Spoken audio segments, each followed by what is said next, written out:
It is Kieran Trippier. It is delicious! Glorious! Glorious! Walker in there too. Luke Shaw! Harry Kane wants it played into him. He chooses Grealish instead. It's Grealish! It's Kane! I think like this has happened for a long time. Here's the overhead kick from Kane! Palmer finds Watkins. Watkins turns! Watkins scores!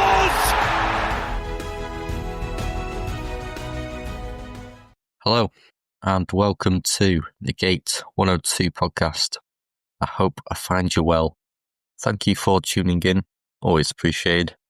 Just before I start talking about today's game, my last episode, I had the pleasure in speaking to England fan James Harrison, and he spoke about Southgate, but on a real deep level in terms of what he did and his involvement with the FA. We also discussed each tournament in detail, as well as some memorable away trips. So yeah, you'll have to listen to that if you haven't already. Slightly longer episode, but definitely worth the full listen. Now in today's episode, I'll be talking about the first European qualifier that was played under Gareth. Obviously, I've just finished talking about the Nations League group games towards the end of 2018. We're now moving on to 2019. And that started with the Euro qualifier, and it was against Czech Republic at Wembley. So I'll start with the team. Back four for England, once again. Jordan Pickford in goal, Kyle Walker at right back, Michael Keane and Harry Maguire at centre-half, with Ben Chilwell at left back. Midfield of Eric Dyer, Jordan Henderson, with Dele Alli playing slightly ahead.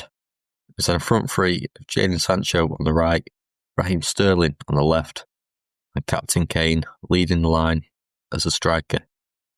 Now, I mentioned it in a few my previous episodes, but it's so clear that England were now moving towards a more front-footed lineup with fast wingers rather than a back five with wing-backs. And that's not saying England were done with that system, but it clearly showed that Southgate was trying to evolve the team into something more attacking and more progressive.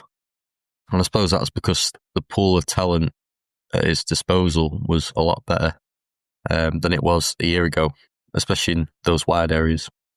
So moving on to the game itself, and England opened scoring midway through the first half. Raheem Sterling, it was, who got the goal. I think out of all the goals that were scored under Gareth, this is one of my favourites. Not because of the quality of the finish or for the moment it was. The reason I love this goal was it just summed up the way Southgate wanted his attack to play. Harry Kane receiving the ball from deep. And what I love is the run that Sancho makes when Kane comes deep. They link up so well. And Kane plays a fantastic free ball to Sancho. And then Sancho's then 2v1 with the defender. Squares it to Sterling, who then slides in to score into an unguarded net. And I was doing a bit of research about the opening goal. There were 25 passes involved in that goal, and 10 of the 11 players that England had touched the ball in the build-up. So, yeah, it was such a great team goal, and it was great for Sterling as well. He had that game against Spain where he scored 2 goals, and you thought this will hopefully kickstart something. But then you're also thinking, is that just going to be a one-off? But thankfully it wasn't, and he got the goal early on, and England were 1-0 up. But England were on top throughout the first half, completely dominating the game. It was great to watch. And let's not forget, Czech Republic were a good team at this point. They were definitely the hardest team England had to face in the qualifying group, I'd say. We were making it look easy, to be honest. In stoppage time of the first half, England scored their second of the game. Sterling was involved again, driving into the box. And he got taken out by 2 players, 2 separate players. So it was inevitable that it was going to be a penalty. I don't know what the 2 Czech Republic players were doing, to be honest. But England then had an opportunity to double the lead, and Harry Kane stepped up and did what Harry Kane does, buried it home. The goalkeeper did get a strong hand to it, but the power on the shot was just too much. And England had doubled their lead through their captain. And that was Kane's 16th goal under Southgate and 21st for England. So he was really getting those numbers up at this point. But it was a comfortable lead going into half-time, 2-0 to England. Gareth would have been really pleased with that first half. I've mentioned Sterling a lot today, and I'll talk more about him even more as the episode goes on. But I also want to mention the other winger, Jadon Sancho. He was just as dangerous. He was a real bright spark throughout the game, but especially in the first half. And I really like the way he linked up with Kyle Walker behind him. But to be honest, he probably should have scored. He had quite a few chances, but yeah, he was so dangerous, getting in the right positions, making stuff happen. Yeah, a really encouraging performance by the young Dortmund winger. England then came out in the second half, and he had a bit of a shaky start, to be honest. Jordan Pickford didn't really have to do anything in the first 45 minutes, but second half we looked a bit sloppy. They had quite a few chances and kept sort of giving the ball away, and yeah, it was a bit, just wasn't great, and their finishing wasn't the best, but we got away with that. On another day it could have been very different.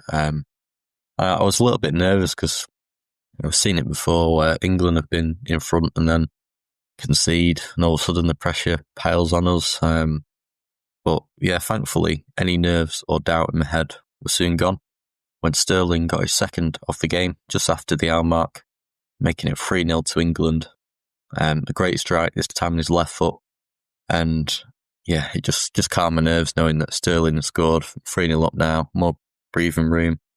And Sterling paid tribute to Damari Dawkins, who was a young Crystal Palace youth player who sadly passed away from leukemia just a few days before this game. So that was a nice touch that he was paying tribute to him. But yeah, England were 3-0 up. And what was a great night for Sterling got even better 5 minutes later as he scored once again. He killed a shot from outside the box, and it took quite a big deflection.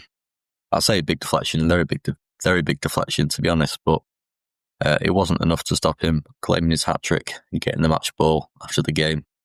Yeah, stuffy, but he took it, and yeah, England had got their fourth, Sterling had got his third, and it was so nice to see Sterling performing well for England. And a stat I found the other day was that Sterling has scored after this game with 5 of his past 7 shots for England, whereas before the Spain game, he had scored in 2 out of 62 shots.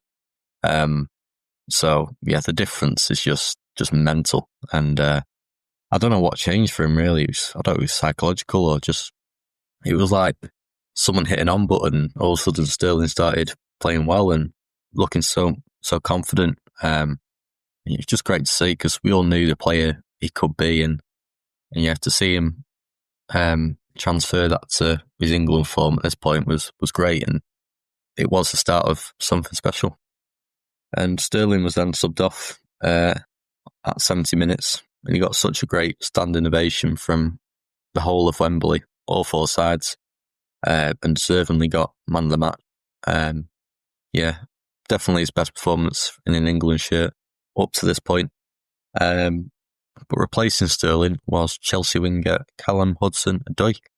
Now, this was his debut, and he was in good form for Chelsea at the time. It just sort of burst onto the scene.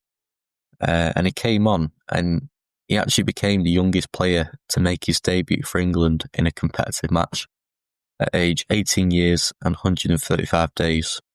Now, just to clarify, that's the youngest player to make his debut in a competitive match, not the youngest player to play in a competitive match, because obviously that wouldn't be the case. Yeah, that was a milestone that Callum broke. I think it's changed now, but at the time of this game, that was the case. And it was an impressive 20-minute cameo that he was given. He played really well, a real bright spark, and he almost came close to scoring.